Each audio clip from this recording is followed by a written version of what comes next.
Let's see, I was trying to think of I'd be interested in you another. talking about your brothers and sisters. You know, who was number one under Julia? Who was the number one child, number two, number three, number four, number five?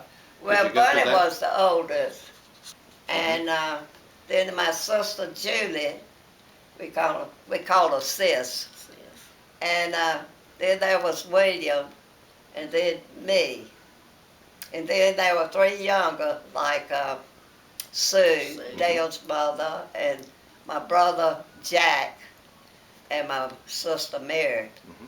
And what is so strange, out of the seven of us, the two youngest ones died first.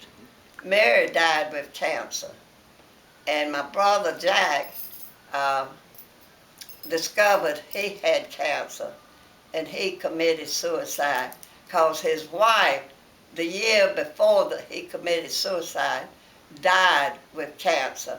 And that's when, before they had radiation and chemotherapy, and she was in bed sick for a year or more and just suffered with pain and everything.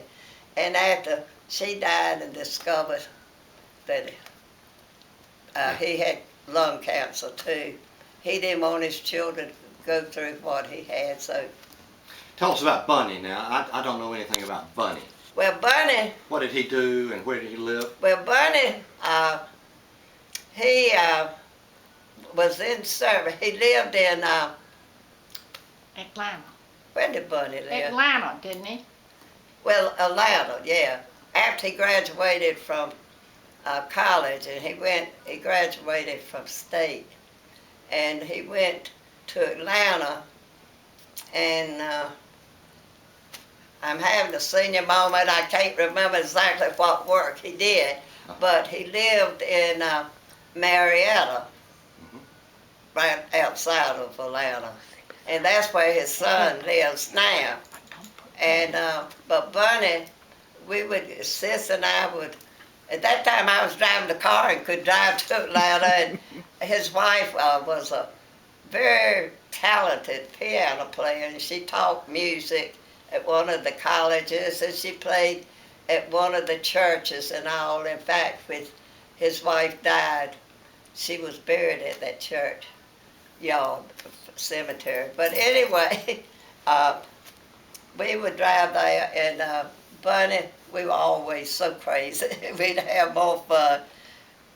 My whole family was crazy, but we always had a good time. And he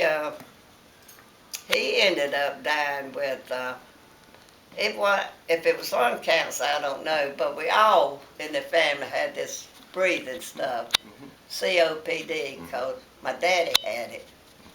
And the only thing I remember about Daddy forever, he was always feeling sick or something.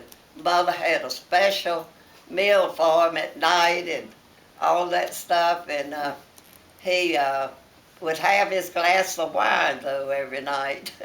And anyway, my place at the table was next to him, and if he saw my elbows on the table, he'd say, take them off. And he would not let anybody leave the table until everybody had finished eating. He wouldn't let any of us start eating until everybody had been served, the prayer had been asked, and he was very, very strict about that. And then on Sunday afternoons, that's when we were all a little damn. Bunny was the oldest, and he was probably in high school by then.